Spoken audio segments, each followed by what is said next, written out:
twice. You never know if it could change your life. Take a chance, you're neither wrong or right. You never know if you don't wrong and die. Hello, Matt. Good morning. Morning, Rob. How's it going, Matt? How are things? How is everything holding up in your part of the country? Everything fine? All is well and good and love in the time of coronavirus? Houston keeps trying to drown me. One way or another, yeah. Rainstorm, the city's hurricane, storm surge, or it's a burst pipe. But we're all fine here. We're all fine here. You know, we love to joke. We love to tell jokes on this podcast. It's some might say it's a one of us does funny podcast. Sometimes I wouldn't say that. I don't think it's funny at all. But actually, there was a legit coronavirus case here in Portland just 2 days ago, and they're making runs on all the grocery stores. And so, if you don't hear from Rob this week, that's why. Portland has consumed itself in a fury of rage and fear. I'm sure once the vaccine comes out, everyone in Portland will just get it and be fine. Yeah, no, there's never been any problem with the taking of vaccines here in Portland, Oregon. Anyway, enough news. This is Dungeon Master of None, the Dungeons and Dragons role-playing game podcast where we're always on topic and never distracted by current events. We could talk about news in role-playing games and Dungeons and Dragons, which is the next hardcover has been leaked. We could talk about that, or we could talk about anything else. No, we should talk about it. Well, what is the next hardcover? Right, so it looks like a hardcover that is going to be based on Thelos. I think I'm saying that right. I think so too. Which is a Magic the Gathering plane inspired by Greek stuff. Greek mythology, it seems like. This is a Greek mythology themed book, but Greek mythology as viewed through the lens of Magic the Gathering, which is fine. I am interested in a Greek and or ancient myth inspired setting. I don't know that I particularly want it to be laundered through Magic the Gathering first, but I want and what Wizards of the Coast decides is valuable or profitable are two things that are very rarely in alignment. And if you were listening to this podcast, you've heard this many a time. Our bread and butter is disappointment here on Dungeon Master of None, so we're just gonna see what happens. Ravnica wasn't awful. I'm sure Thelos won't be awful either. It's just not my favorite thing, you know? Yeah. Is it Thelos or Theros? I sorry. I think it's Theros. I think I said Theros. So there was there was a Kickstarter that I remember doing really well back in the day, and yeah, I think it was called Dragon Lord's Odyssey, and this one's called The Odysseys of Theros. Well, sure. The Odyssey of the Dragon Lords. Gotta have Odyssey was in the there. Kickstarter. So you know what it is, right? So you know that there's right. An Odyssey involved. It made $500,000. Odyssey of the Dragon Lords. Matt is pointing out, and as others have pointed out, this has been a very popular third-party and homebrew avenue. Is building a Greek-inspired world. Because Wizards has kind of overlooked this for a long time. So, if you were somebody who invested in that or worked on that, this might feel like a bit of a punch in the gut. But, I as always, we're going to try to adopt a wait-and-see approach. It might be actually a great book. Who knows? But we'll just see. I mean, do you have any desire to run a Greek themed or inspired campaign, and if not, what would the reasons behind that I do not, but Matt, let me be honest, 22-year-old Rob would have leapt at the idea. Younger Rob would have been very excited about running a Greek mythology themed campaign. That's just not something I'm super interested in now, but there was definitely a time in my life when I was super into Greek myths, when I had recently read the Metamorphoses and watched the Sam Worthington, Clash of the Titans remake, and was feeling all excited about those things. So I'm definitely not like turning my nose up at a Greek mythology themed campaign. It's just not what I'm particularly interested in now. And again, if this were a book that were just sort of, here's a vaguely ancient Greece setting rather than a vaguely ancient Greece Magic the Gathering Dungeons and Dragons setting, I would feel differently. Yeah. Sorry, the name was Mythic Odysseys of Theros. Ah, okay. Well, sorry. More than one Odyssey. Many Odysseys. Uh-huh. Now, I like Greek mythology, and I think you can find a fun game inspired by this. But, I mean, if you're going to do Greek mythology, something outside the high medieval Western Europe stuff, you might as well go maybe a little further afield. But I wouldn't. Well, the other thing is, I wouldn't necessarily run this in Dungeons and Dragons, right? I think there are better settings. I guess it depends on what you want to do. But if we're talking mythic heroes, then there are better settings than D&D. Right. Something like better systems. Better systems. Sorry. Yeah. But there are, if you're doing something like, I don't know, Jason and the Argonauts, where everybody is, I don't know, roughly human in power level, that could be done pretty well in D&D. But other mythic tales might, I don't know. This is a consistent problem in that D&D is the most popular and most robust system, but it is, as we have repeatedly observed, not all that great for, well, a lot of different types of storytelling. This being one.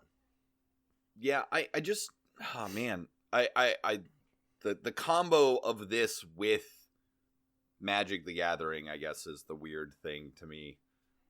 Yeah, I'm not familiar with this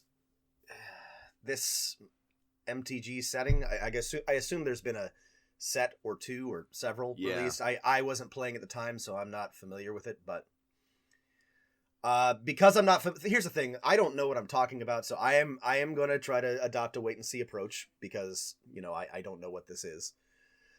But not immediately impressed by the idea. Yeah, I have to say, gosh, not what I wanted, but that's fine. We'll see if it's good. I mean, there should be more Greek stuff. There should be more mythological stuff. I agree. So, one thing that I was thinking about, Matt, what would have been cool is, like, let's take an ancient Mediterranean world where we could have,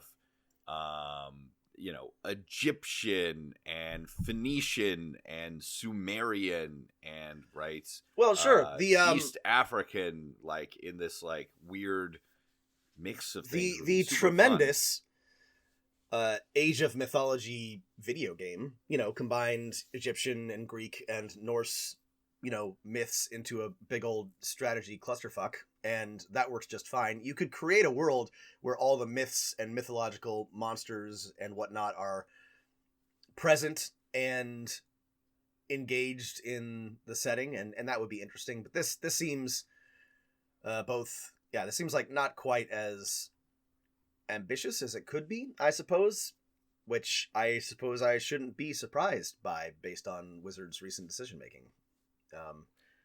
Matt, one of the things hold on. Okay. We just had a big chunky episode about Dark Sun, right?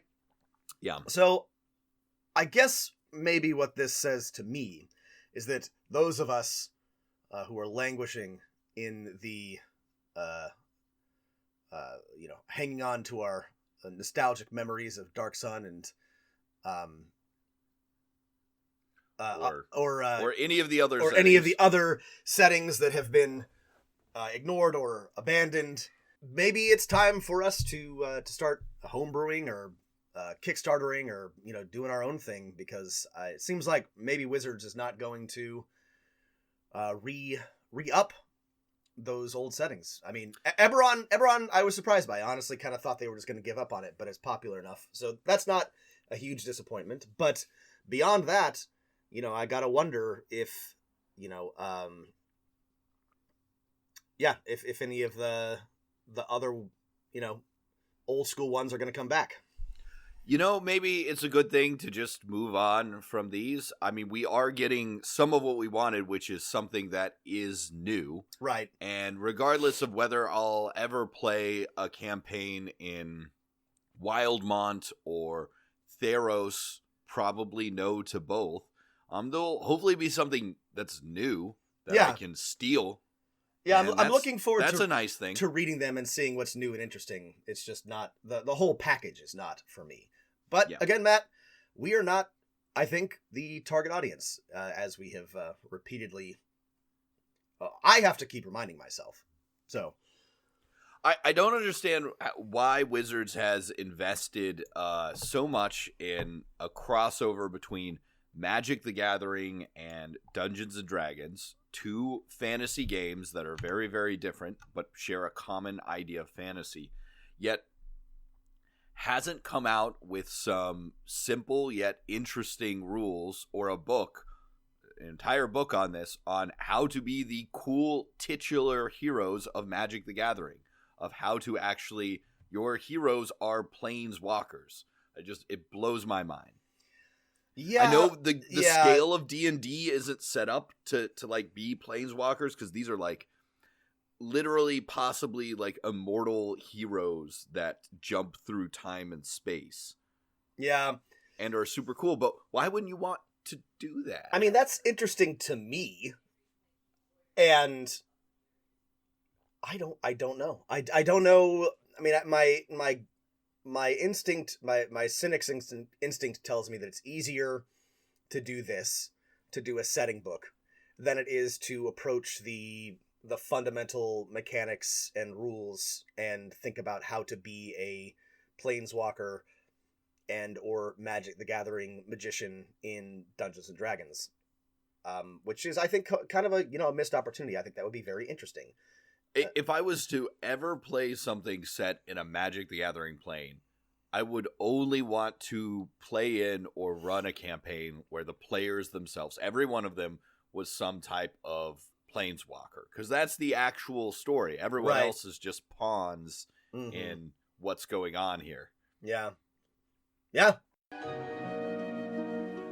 Perseus and Andromeda will be happy together. Have fine sons. Rule wisely. And to perpetuate the story of his courage, I command that from henceforth he will be set among the stars and constellations. He, Perseus, the lovely Andromeda, the noble Pegasus, and even the vain Cassiope. Let the stars be named after them forever. Okay, well, enough about speculating about the next book. Yeah. It's Greek. It's Theros? Many Theros. Odysseys of Theros. The mini blood drawings of Theranos. Let's talk about some Unearthed Arcana. Those of you who are keeping track will know that we are super far behind, so we are going to try to cover 3. They have released 3 subclasses, I think, this year, right? So they've released 3 subclass documents. That's 9 new playtest subclasses for the Barbarian, Monk, Paladin, Warlock, Bard, Cleric, Sorcerer, Artificer, Druid, and Ranger. And you're like, oh, wow, that's a lot. And if you, like us, are like, well, Wizards is probably going to release another Splat book. By that, we need a book with options for player characters. You're probably not wrong, and I would be surprised if we don't see this very soon. Yeah, I think when they announce it, we should take some. We should put our put our opinions on the line and try to guess which ones are going to actually make it into the final book. But yeah, why don't we just start with which one did you really like of these 9, 10 subclasses that we've gotten so far this year? So there were 2 that I liked a lot, actually. I liked, weirdly enough, the Unity Domain Cleric a lot. I thought that was actually pretty cool. And Yeah, let's talk about that one for a second. okay, so the cleric remains kind of it has always been in sort of the intersection of high powered but thematically kind of uninteresting. There's just not a lot of super cool class abilities for a cleric. They all play kind of similarly, and this doesn't really fix that, but I like the theme of the Unity domain a little bit more than some of the others. You can just form a bond with one of your allies, and you get a lot of abilities that let you mitigate damage or help people. A lot of the stuff actually that we worked on with our recent Paragon, helping others in combat, which I think is fun and neat, and the theme is cool. It feels like a solidarity cleric, cleric of unions and socialism. Yeah, I'm a big I fan. think it's a super cool idea in that a couple times per day when one of your allies gets hit, you can distribute the damage evenly among your party, which is a way to make your healing less efficient, possibly in the long run, right? As it's harder to heal up a few hit points, but it can save someone from actually going low. It can, and it makes short rests a little bit more attractive, right? There are new abilities. It's interesting, and I think that it has a couple of potentials for both big plays and for just interesting. It's got an interesting theme. I liked the Unity domain cleric. I'm a big cleric fan. I just feel like they're pretty boring to play. I like divine magic, and I like being a support and healer type. When I haven't played an actual character in years, but when I think about it, I often tend towards divine soul, favored soul, something that does divine casting, but usually not a cleric because they're just kind of not very interesting. And I like Unity domain is something I would play, I guess, so this really stuck out to me. Yeah, there were a lot of interesting ideas for classes here, like the clockwork sorcerer. I like the idea of a lawful sorcerer or a mechanic sorcerer. I don't know about clockwork. It wasn't my favorite. My favorite of these actually is probably the Paladin Oath of the Watchers. That was good, actually. I like that. They gave the Paladin a lot of bonus spells that come from usually a wizard list, like Alarm and Counterspell, Non-Detection. And I love this idea as a sort of a hunter protector of weird supernatural threats, Paladin. And it's the abilities are good. So illustrate that. I would play a Paladin of the Watchers. This one I think is ready to go. Yeah, the Watchers is really cool. I liked this one too. It's a great idea. You're on the lookout for extra planar threats, aberrations. I mean, this would work awesomely in a Planescape campaign, or really any campaign that even so much hints at the planes or devils or demons or aberrations. I would love to play this in a Avernus campaign. The abilities are good. They're not more powerful than some of the other Paladin things. And like Matt said, this is just a very cool theme. Yeah. Other standouts, I also liked the Clockwork Soul. Was interesting, Matt, because Let's talk about it. I think this is interesting because I like the idea of a lawful sorcerer, one that draws power from Me too. Mechanus, especially, but the whole clockwork thing doesn't really work because there's not really enough steampunk spells and or abilities to make this make sense, because it gives you the impression of a monocle wearing, top hat with gears on it type of Victorian sorcerer, but in practice it's just a lawful sorcerer. Right, if they had just called this axiomatic soul, yeah, it would have made better sense. And I wouldn't mind a player playing one and just being I'm a lawful sorcerer. I am part of the forces of law flow through my blood. Yeah. Mathematical equations are constantly flashing in my eyes, right? Yeah, I love the Bulwark of Law, the shield that you can create, the 6th level feature. It's a super it's just a neat thing to do. The reason I wanted to bring this up is because it's a cool idea where the theme doesn't necessarily mesh with the mechanics, but either or would be great, but I don't think that quite the whole like clockwork theme fits with the law theme as they intended. Cool idea though. Yeah, Bulwark of Law is a better title than the original name for the ability, which I think was Billable Hours for Cattle Attorneys. Fuck. I also, so look, we should also talk about the armorer, the artificer. So this is a Back in black. That's how Dad do it, and that's how America does it. It's Iron Man. It's right? Iron Man. It's Iron Man. And we actually had toyed with an idea like this that didn't end up making it into our final artificer book. I think they ran into the same problem we did, which was you gave all of the abilities defensive ones, and we're like, can this you ever really do anything? Yeah. You're like, you can't die, and this is a class that is pretty damn good at not dying. Yeah. They tried, so it's interesting because it feels like they were a little bit bolder with some, like, they I don't know, sometimes was right, it's a playtest. Wizards plays it really close to the chest sometimes, but they gave this some, like, really interesting stuff that doesn't exist anywhere else. You know, a lightning launcher, and, well, that's actually kind of the only thing that's, like, super interesting.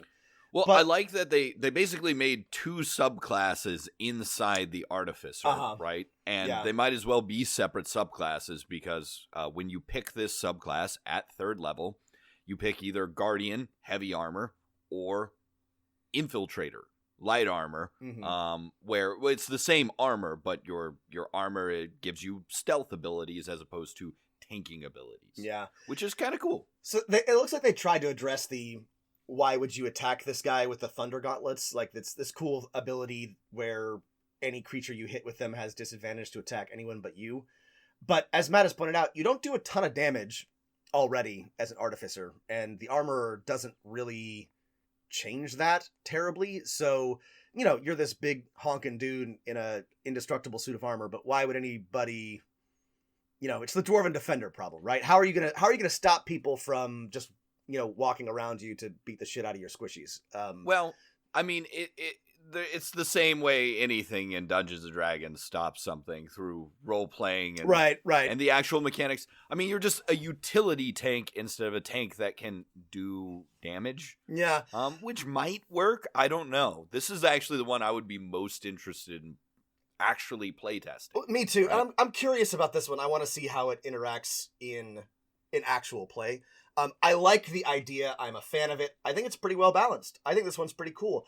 I gotta say, I am concerned that this one probably will not make it into the final book unchanged. I have a feeling that it is, in Wizards' estimation, overtuned, and that we're gonna end up with something like, you know, the samurai or the cavalier. You know, they're just so cautious about anything martial-like being overpowered that I'm just concerned that this is going to end up kind of not finished. They added some new infusions, though, which are... They did.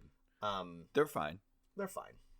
Let's see. There was a Genie Warlock, a Bard of Creation, a Shapeshifter-ish Barbarian, the Path of the Beast. Let's see. Was there anything? There was a Fey Ranger, and I think that's a Druid of the Stars, which feels very Greek. Honestly. Yeah, I mean, all of these were interesting. Actually, none of them were, like, super big duds for me.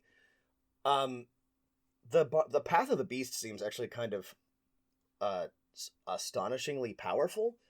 I'm not sure if I'm reading it right, but, like, as part of, like, when they're raging, you can get a 1d12 tail with reach, or, like, gain hit points when you bite people. I don't know. I'd have to, like, math it out or actually play it, but it seems pretty strong. Any of these others, I liked the genie, the Warlock Genie subclass. That was a cool idea. You can't go wrong with the Warlock. You need to just go through the monster manual and add every powerful monster as a patron. Yeah. Because they're all fun. I mean, I'd play a Warlock who's servant of a genie. I mean, we've talked about this before, but there's no denying that the Warlock is probably the best designed and best balanced class in 5th edition. They definitely put the most intent and intention into it, I think, in my opinion.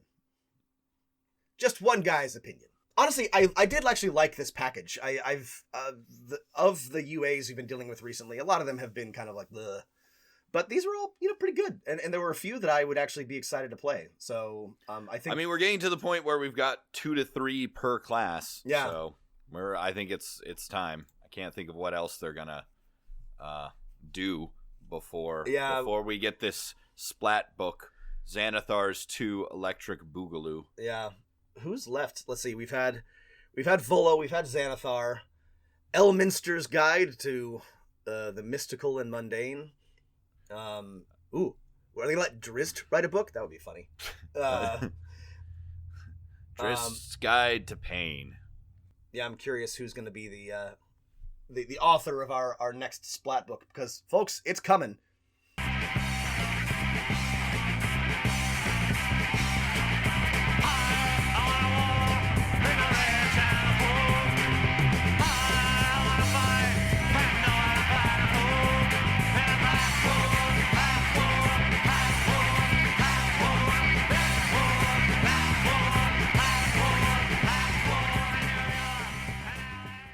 Okay, let's answer some mail. Thank you all to everyone who writes in. We're very sorry that it has been a few weeks, months since we answered any significant mail. We're going to try to get through a chunk of it, and hopefully all of it soon. Okay, our first one comes from Dalton, who writes to us about some world workshopping. And I like this one. I had some... this was interesting to me. Dalton writes, DMs, help me with some world workshopping. I'm trying to create lore that will lessen my hatred of elves. I, too, am always trying to write lore that will lessen my hatred of elves, my very least favorite ancestry and or race from time immemorial. Here's what we have so far. As devils were beings of good, seduced by evil. Elves were creatures of chaos, seduced by law. Elves were once spirits of chaotic creation, good demons. They were cast out of the plane of chaotic good and ended up in the Feywild. Elves on the material plane are lawful extremists. So this is what Dalton needs help with. What does a plane of chaotic good look like? What would good demons even do? And what is a plane of chaotic good? How does that relate to the other planes of alignment? I thought this was a very interesting question. We're used to planes of pure good, of pure law, of pure chaos, but what if we subdivided them even further, right? What would a plane of chaotic good look like? Well, you could look up the Planescape planes of chaotic good, right? Which are, I think, like the Beastlands, and what else? What else is in the chaotic good corner? Elysium, I think. No, that's Elysium, I think, is lawful good. Lawful good. There's some models for this. Right? Arborea, Bitopia, maybe. Yeah, so you can always go back to the source to Planescape, but like Matt, I think like the intent in the past and the idea has been that the planes of chaotic good are exactly what they sound like. Full of life, but uncontrolled, often. Sometimes dangerously so. Realms of wild nature seems like a pretty good one. Flowering abundance. I think it makes sense if we're contrasting the Feywild that they came from a place that was perhaps a forest or savanna, sort of like a garden world, but full of overwhelming flora and fauna. Yeah, I think like the idea of a plane of existence or a world where, we do not sow, no one sowed, right? Mm-hmm. The sort of, from Christian, Jewish mythology, the sort of Garden of Eden, right? Where people are like, they don't actually toil or labor, they hunt or gather. this sort of ancient thing. I would say that works pretty well. Yeah. And then there's a ton of megafauna, not exactly dangerous, but maybe with a little hint of danger. Sure. Potentially dangerous if disturbed. Chaos, right? Yeah. Unpredictable. Right. Everything is bigger, right? The mountains are the size of Mount Olympus Mons, right? The waterfalls are 10,000 feet high, and the pterodactyls are the size of rocks. There's probably dinosaurs, too. Yeah. And as for good demons, they would operate much like evil demons do. They would, primarily go after the forces of law, but with an emphasis probably on opposing devils rather than opposing, celestials or angels. I do like the idea of elves as lawful extremists, right? Who rejected the sort of chaos of the Feywild and are trying to shape the world into some sort of structured fashion.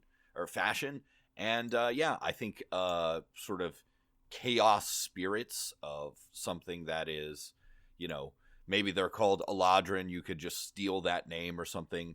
Hungry creatures that want to dissolve all bonds, reduce thing into swirling chaos, right? And are even more beautiful and deadly than elves. They're elves to elves. Yeah. And if you see one, you're probably gonna die. Okay. Yeah. Great I love question, it. Dalton. Good Thanks question. for writing in.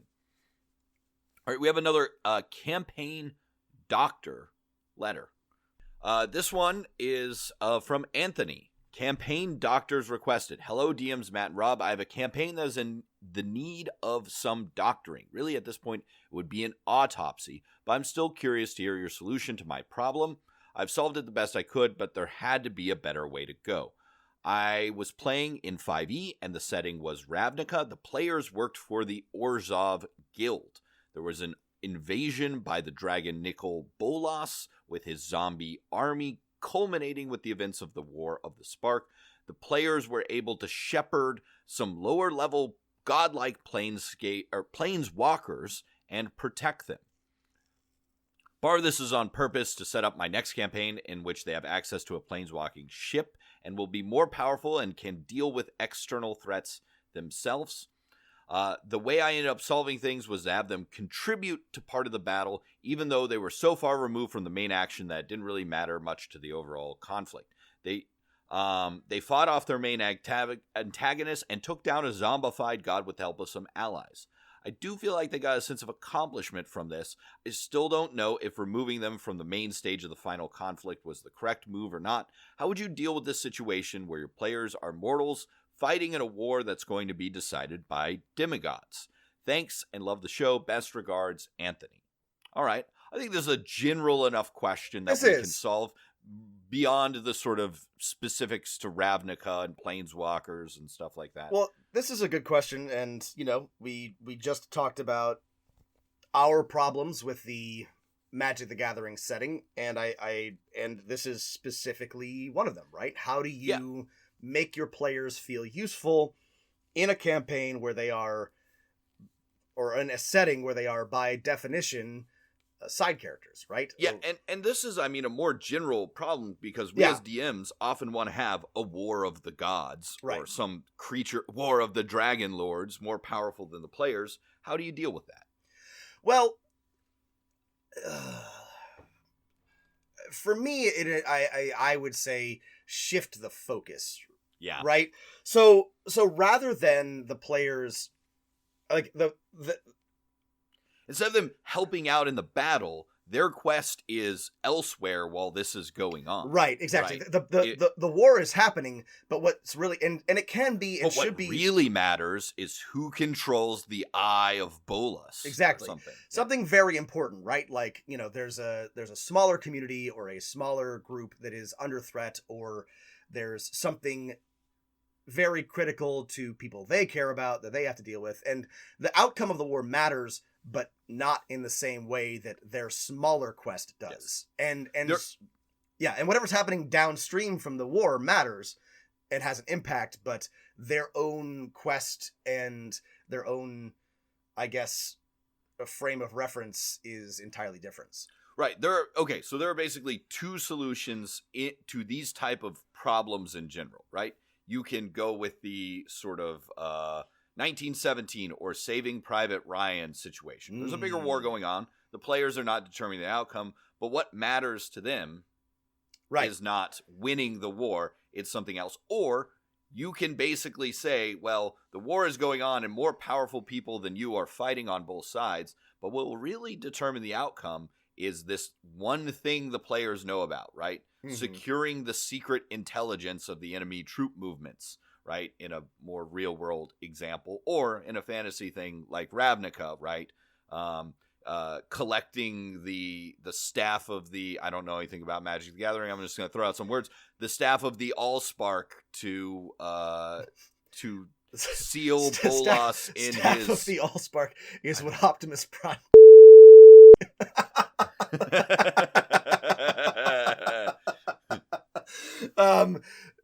No, but that I like transform and roll out. And I like the 1917 or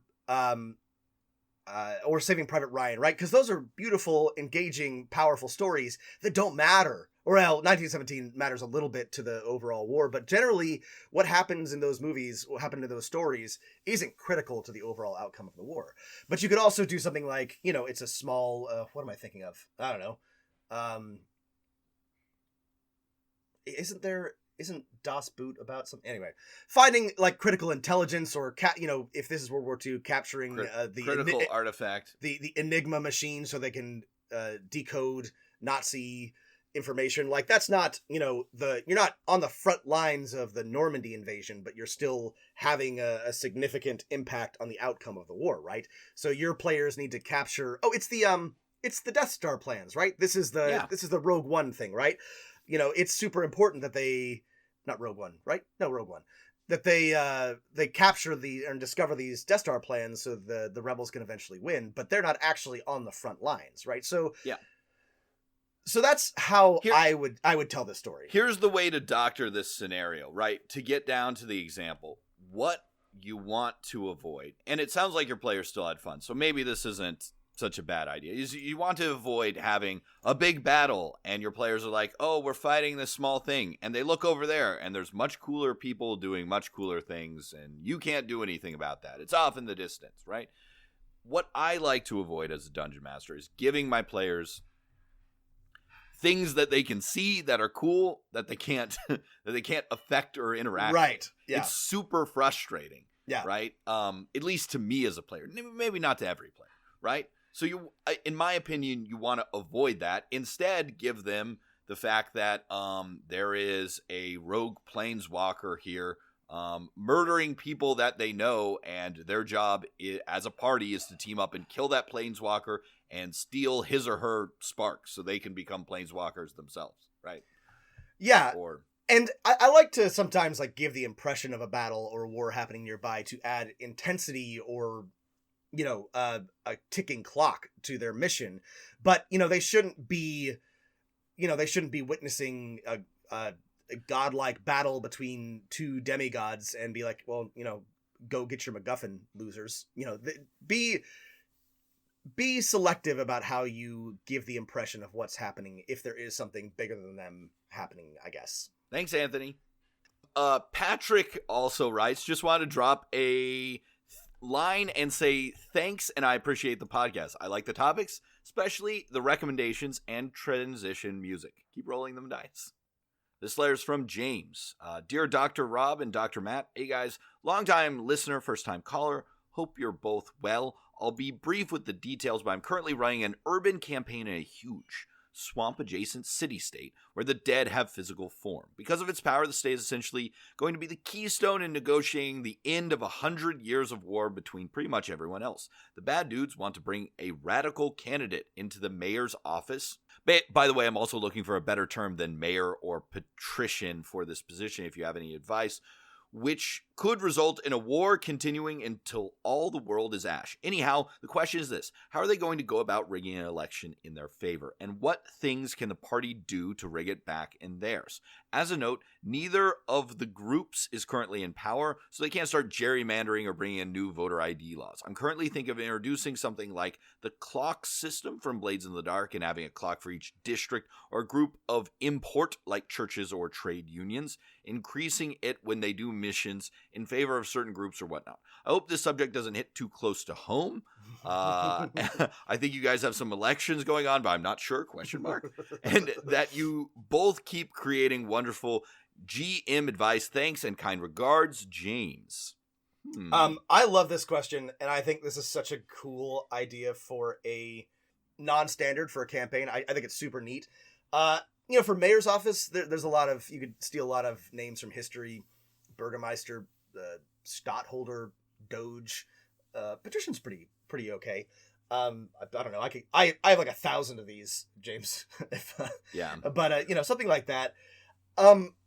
As for Lord, you could just go with something more generic. Lord Protector of the city. Sure. Yeah.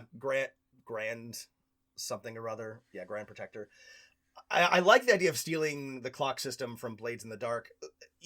For this, you're correct, that they can't go back and gerrymander or, adjust the laws. They've got to work with what they've got. But you can draw from the rich actual history of voter influence in our country, the glorious United States of America. There were long periods when, certain interested parties would literally round people up off the street and get them drunk and take them to the polling station, sometimes changing their clothes and giving them false IDs to boost the numbers. I think you should add in like a Thieves Guild Tammany Hall that is run by like people who steal stuff and were good at stealing stuff. Your typical Thieves Guild. But since found out in a city this big and important that there's much more gold to be made in drainage contracts and bridge building contracts for the city. Listen, you can make some chump change, picking pockets, but the real money's in chamber pot emptying contracts, right? Yeah, I would say like, if you're looking for inspiration, read The Power Broker by Robert Caro, right? A biography of Robert Moses, and just like throw in all kinds of stuff from there. I mean, I like ticking clocks if your players are like, I really need to keep track of this. But having an all-out election sort of battle and convincing all these power brokers, right, is something that I think will be just as satisfying, right? Yeah, you can clearly lay it out for your players, right? Let them meet with or do some research where they can clearly see the webs of power in the city, right?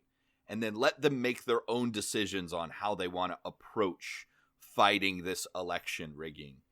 Yeah, I can think of a lot of like interesting ways, and depending on how comfortable you are with your GMing, you can just sort of like let your players loose and see how they approach this. But you could also do something as simple as saying, this is the person, or these are the groups that are the most important in each of these districts, and you need to either win them over, threaten them, blackmail them, or gain their favor. And then that could just be a whole series of more ordinary type quests. But right. Yeah. And then that'll make it easy for you to plan. Okay, we have 6 districts. We're going to do a mission in each. And then really make sure you spice it up, at least after the first one, right? Well, in a way to remind your players there are other people acting in the world as well, right? So, they're trying to do this, but the other side is just trying to kill that person. Yeah. This is a great idea, and I can think of just like a whole bunch of ways to run this. And honestly, I think this would be a great idea for like a whole campaign. Is I don't know, like the entire like year or months leading up to a critical election like this. Oh, that would be so much fun. I love this idea, James, and I'm curious to see how it turns out. I hope this was helpful. Thanks for writing in. Well, while Rob's picking the next letter, I took one of our listeners' advice from an email way back about role-playing Kinku, and it was sort of a more lighthearted, funny one-shot. And I could see how you could role-play a serious Kinku, but I had a ton of fun playing my Kinku like a soundboard from a morning radio DJ, where he collect words and phrases that people had said and was tried to combine them in interesting ways to make his point. Love that Kinku advice. All right, Rob, what's your letter? Okay, so this one is from Santiago, and Santiago writes, my question is, how do I design encounters when a player's incompetence and a refusal to amend it makes an appropriate fight difficult for all the wrong reasons? So Santiago writes, long story short, I, as a bard, was constantly out-damaging another player who went through 3 Oathbreaker paladins that never smited and spent the final fight as a distance. He nearly caused a TPK, and a sorcerer had to waste all 3 charges on his wish ring. Wow. Now I'm taking back over as a DM, and he plays a monk and only knows how to use Flurry of Blows with his key instead of other abilities. There are other people that outclass him when they shouldn't. Love to hear your take. Sorry for the long rant. Santiago. Good question, Santiago. This is an interesting one for me, because I think a lot of recent advice would say, you know, people can play however they want to play, and nobody has to be optimal. But this does sound like kind of a problem. So, I don't know, Matt, what do you think? Listen, if you're gosh, it's really frustrating when I feel like almost every player I've ever had does have the desire to basically get better at the game all the time, because when they're sitting around with other folks, right, they see someone do some really dramatic or heartwarming or interesting role playing, or they see someone else do something incredibly clever to solve a problem, or they see someone else build and deploy an optimal character, and at least several of those things appeal to them and they try and get better. And it sounds like you have a player who's just, you know, do not want to get better, right? Yeah, and I have players who struggle with mechanics, but they're trying to get better, and they listen to advice. And right, exactly. That's all you want. And they, you know, and I feel bad because sometimes I think they feel like they're not contributing. But honestly, it's not super hard to pull your weight if you're, you know, just using most of your abilities at vaguely the right time. So, I mean, this might be, I mean, I don't know this person, but this might be, you know, a bad fit for the group. But my advice would be, like, play a one-shot with a rules light or a different system that breaks everyone out of this mold of thinking and, you know, maybe forces this person to, like, confront how they engage with role-playing games and other people at the table. Yeah. Just a random thought Yeah, there. it sounds like you might need to, like, break things down and start from first principles. Maybe you don't have to abandon your campaign, but try something different, to reinforce those first principles. Yeah, if this doesn't get better, I would say, like, be like, hey, we're gonna put this on a hiatus. I'm gonna run a couple of one shots. Maybe even do like pre-assigned characters for like a one shot for third or, you know, fifth, and just see how it plays out. Like, I don't know. Maybe this player is struggling with too many options. Maybe that's why they only want to do 1 or 2 things in combat. I mean, it may not be fixable, and if it's, like, causing problems in the game, then, you know, it may be a conversation about whether or not this is a good fit for the group, but it doesn't necessarily have to be a huge problem. Right. I mean, what do you do when a player, you know, doesn't want to learn? You know, I think one other option, right, and is got to be to make sure that you as a dungeon master are providing rewards for people who do learn, right? Yeah. I'm not saying this is the case. It almost certainly isn't, but just to double check, right? Make sure that your other players who are playing their characters optimally are feeling the reward for that optimal play. Right. And yeah, you want to encourage, I don't know, it just, we don't want the game to feel like it's a power game or like it's a numbers thing. Like nobody should have to feel like they need to have system mastery to participate, but I feel like 5th edition especially isn't that complicated, and you should be interested in learning or getting better, and if it's constantly causing problems, it sounds you can always cut this person out. Remember, if you've pulled them aside outside of the game and say, hey, I would love to go over your character with you to show you the ways this game can be more fun for you and everyone, and you're saying something like, they've refused to learn for a year, maybe you don't want them at your game anymore. It's fine. Yeah. Last letter. Thanks for listening. This one is from Brian. Microscope in History. Dear Rob and Matt, I listened to your episode on Microscope RPG a while ago and was inspired to try using it to write a part of the history for my own campaign world. I've been running this new world for 9 sessions and purposely left a lot of the background history of foreign lands vague and undeveloped. I thought Microsoft would be perfect for this situation, and I was right. As my game has continued, I have found many benefits to having used Microscope. My favorite is that the history is more solid in my own head this way. Had I simply spent 6 hours thinking about the events, I would have been less creative and more vague. Microsoft solidified the connections between people and events in my head. Now I'm much better at recalling these things on the fly in the game. I would absolutely recommend creating history in your game with Microscope with one caveat. Use it to create ancient history and foreign influences. Had we been creating the history for the land the heroes are in now, we would have more difficulty making sure everything fit together in the end. Since we keep them separated, it meant that we had a space to create, and now I find that some of the ancient history is now acting on the hero's current situation in interesting ways I would never have imagined. 10 out of 10 would recommend Microscope. Thanks for all you're doing for DMs and the RPG community. Brian. Thank you. I'm really glad that this thing that we discovered or that we revealed or that we shared was useful to people. Matt, you just revisited Microscope in a big way, right? I just got back from running a table of drop-in, drop-out, as you go Microscope all day at a convention. I ran it for around 8 hours.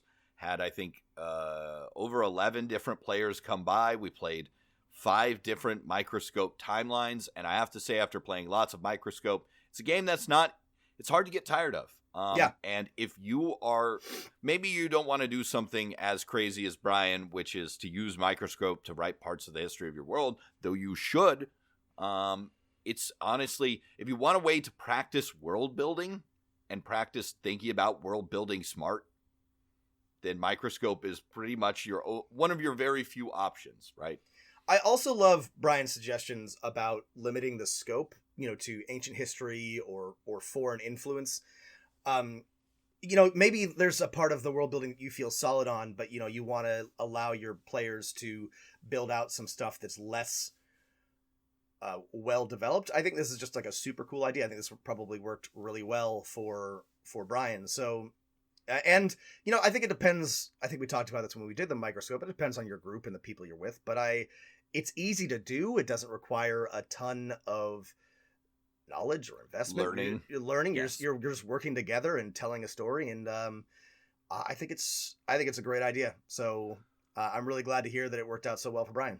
One of my players yesterday was having so much fun with our Microscope game of telling a world building a superheroes world that he canceled one of the coveted slots for the reissue of the Dune board game that everyone was clamoring for to stay and play in. What better compliment can you have than that? You can't. So yeah, I'm really glad to hear that this worked out great. Yeah. Okay, a second recommend for Microscope. Okay, everybody. Thanks for writing in. I know we didn't get to all of your letters. We will hopefully get through more next week, assuming that we are not shut down by the big music industry goons banging on our doors and dragging us away to the record company gulags. I don't know. What do they do? There's issue a cease and desist. Anyway, assuming that doesn't happen... pressing vinyl in Siberia. Assuming that doesn't happen, we'll be back next week. Continue writing in. Thanks for listening. Please rate and review, and tell your friends, your DMs, and keep rolling them dice, everybody.